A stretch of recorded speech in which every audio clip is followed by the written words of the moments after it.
a person like me kind of makes me get hope in that horror movies are going to return to how they were, you know, whereas like horror, and it's not like I don't want to say shock value, shock value or gore, yeah.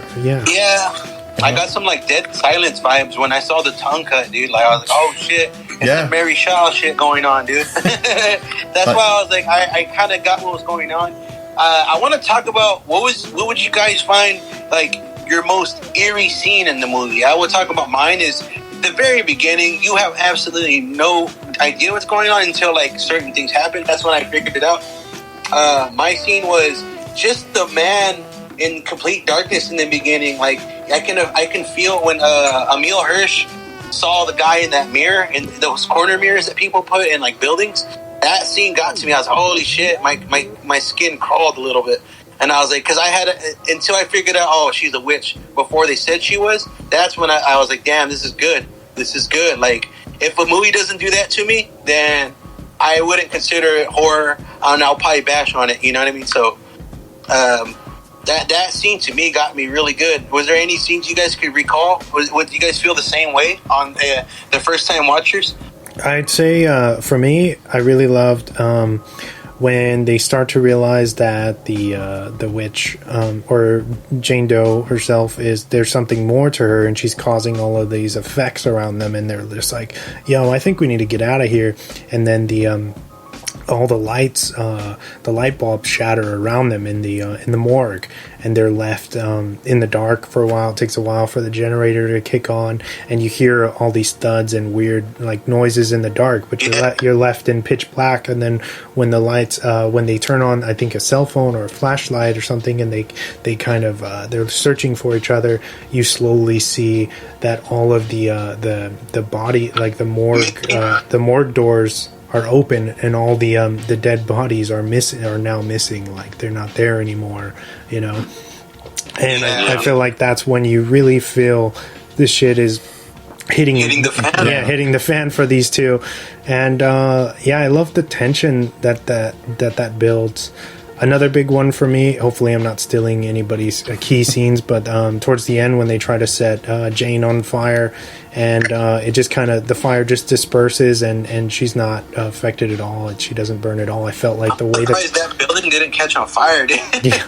yeah, it was. But I think it was just the power of a witch, dude. She just made it engulf to show, like, yo, stop fucking with my body, dude. Like, you know what I mean? Yeah. But the way that they shot that was amazing, expertly done, where you don't even question the realism of it. It looks so good. Was it real fire? Is that a Swan fact? I'm actually not sure about that scene, how they pulled it off. I think it looked good, dude. I think that the certain CGI moments, because I don't feel like they used a lot. I think they used a lot more practical effects, definitely. But the CGI in this was really well put. I'm a very there's certain, and I say this all the time, especially with shows or whatever happens, or with movies that have a really great budget, but they don't spend it on their effects and stuff enough. It Chapter 2.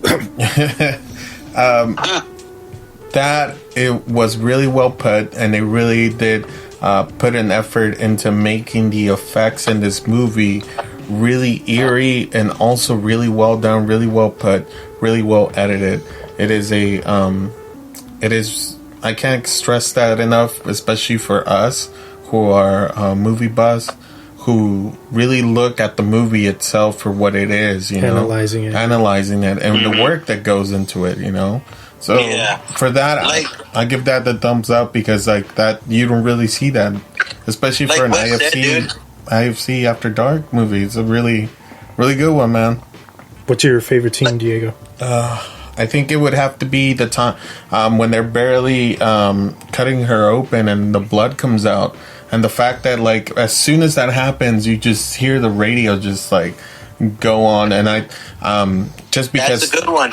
Just because it's happened to me, not the cutting open stuff, but like where shit turns on by itself, and I'm just like, what? Like, okay, Cool. All right. Come stay at my house, bro. It's haunted. No joke. Yeah, no, mine too. I feel like No, mine too, dude. Only. What about Mr. Afrozilla here?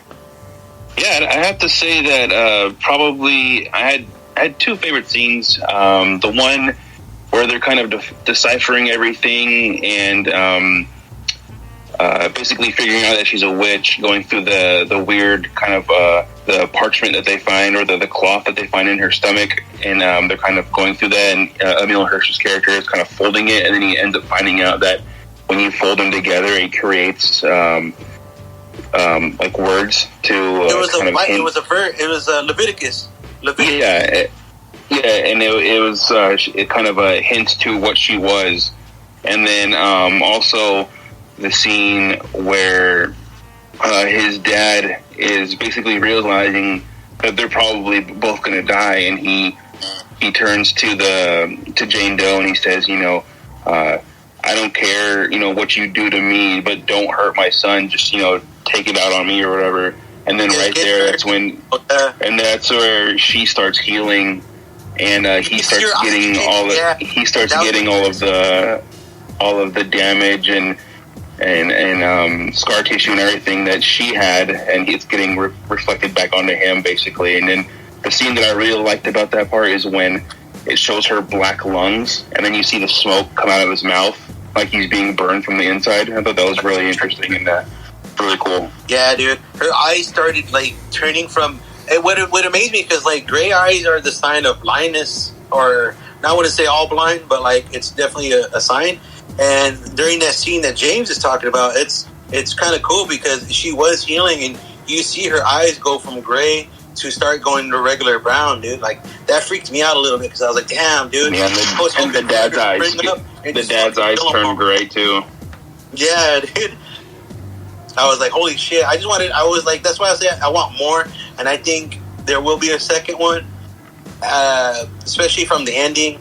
It was amazing, and she's probably at full strength, but I think the cops got there and she's playing it off, or something like that's going on, hindering her from actually springing up, dude. Or she probably just needs someone else to sacrifice for her. I feel like she's just stuck in that comatose state, and that's her curse, basically. Yeah. Did you guys go ahead. No, go ahead. I was just going to say, did you guys notice they're very subtle details, but at the end when the cops come to check out the crime scene after everyone has been, has died, they show Brian Cox's character on the floor, from when Austin has stabbed him, and his eyes aren't gray anymore. There's no glass from the light bulbs. Everything is different, and even Jane Doe, her eyes are still gray. She isn't cut up anymore, so it makes you wonder, did they ever really do an autopsy at all? Yeah, that's what makes you think, were they in a mind trip the whole time, basically? Was she, from the beginning, was she tampering with what they were seeing? Mm-hmm. I like that, dude. I bet you she was, because Austin even says it. Since the time the cop rolled her in, it's been affecting the environment. Is wherever she goes, and that's when they kind of key you in subtly in the beginning with the other crime scene where she's they dug her up from under the house structure, and she's just right there perfectly, and everybody seems to have committed suicide in weird ways. It's a super weird setup, and then by the time you fly through the movie and you see what happens to the coroners, it's the exact same thing. And they even reference it in the middle of the movie. Austin says, we're just in her way. We're just bystanders of where she's about, she's about to go on where she's going. Yeah. She's on her way to do something big, and we're just here, in the way of that, Yeah. Yeah. It's crazy how they caught on to that, dude. And they're fuck, we have to, they didn't know what to do, dude.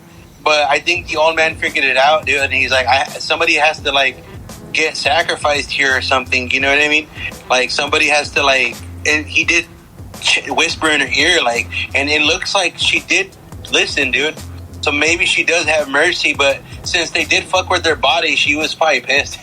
like I don't know, dude. That's where the narrative of the movie kind of plays with you, because they make you think, okay, so Jane Doe listened to him. She, she killed him and she let his son live the way he asked for. But then after that, like we hear like the cops come. And they're saying, "Oh, we're gonna let you out," Austin. Oh man, that was such a creepy scene. Yeah. And he goes up the staircase because the elevator's not working, and he's trying to open it because there's supposedly a tree from the inevitable storm that was happening when Jane Doe was brought in, and. We just hear the cop, and he's like, "Yo, just open it. Like, it's fine. Just open it." And Austin is trying so hard, and he's like, "No, I can't." And he gets mad, and then the cop starts singing that infamous song. Oh, that was creepy. Yeah, that shit, because it happens 3 times in the movie. I think the same. It makes me think, like, is she in line with the devil, dude? Like, or something of that sort, something bigger that's granting her or using. It could be something. Well, yeah, usually witches are in line. They're dealing with the devil, so it could be the devil himself. You never know. Another detail that I wanted to bring to you guys' attention is they also mentioned at the end that they had 4 from that day that were introduced to the characters in the story. There's supposedly a storm, and at the end of the film, they say how they've had 4 consecutive days of nothing but sunshine. So there was no storm that ever happened. Yeah. So that just makes it even nuts, like that they were in this trance, just like complete. So this whole movie just happened in their heads, like everything's just like Inception. Yeah, Inception, dude. Maybe that's where the confusion comes in for most people that seen it. It's all manipulation of the mind. Yeah, dude, it was crazy power at work. Because then his dad follows. Going back to what you said, Tiny, she doesn't have mercy because she still allows Emil Hirsch's character to die by his scaring him with his own dad's shell of a body. He appears next to him and has him, makes him fall off the staircase, and he dies from his injuries instantly. And honestly, why would she? No one granted her mercy to her in Salem. Why now grant these fools mercy? You know what I mean? She said, "Fuck it, dude. You gotta die, dude. And I'm gonna pretend you're gonna live." So yeah, it becomes more. It's like this film's very like psychological horror, which I really love. Like, and on its how do you say, on the surface, it's very kind of simplistic in its approach. But then if you really break it down, it kind of gets it can get a little complex with. Yeah, and I can see why you brought it up for a discussion tonight. Also, I wanted to say how I tried to watch New Mutants the other day, and it's total trash. Sorry, bro. I did the same, and I was there at the movie theater at the drive-in, bro. Not to talk about a different movie, but I'm sorry, dude. I thought for how long and the hype and. Because that movie had like a little bit of psychological stuff, but nothing compared to this one. Yeah. You guys watched it? Yeah, I know you guys are into like that story from the comics. Anyone? James? Diego? No, I didn't watch it. I refuse to watch that movie. Good for you. It's pretty. Yeah, it's not really worth it, man. I don't understand why they would follow up Dark Phoenix with that. It's really weird, but like bizarre. Like, I can see why Fox really did not want to release it for so long. And all the reshoots? Yeah, like, how bad was it before the reshoots is what I want to know. That's... What a waste of a completely great cast, And the reason why it made me think of that, because James said the witch, and Anya Taylor-Joy is in New Mutants, and she's very good in anything she does, but not even her. She couldn't do this. I want to go back into the film. Where have I seen Emil Hirsch, dude? Like, I wanted to look it up, but I forgot. Where have I seen this? He's in The Girl Next Door. Lords of Dogtown. Into the Wild. Alpha Dog. Tons of stuff. Yeah. He's in a ton of stuff. Is this the most recent one, or did you guys say one that was the most recent?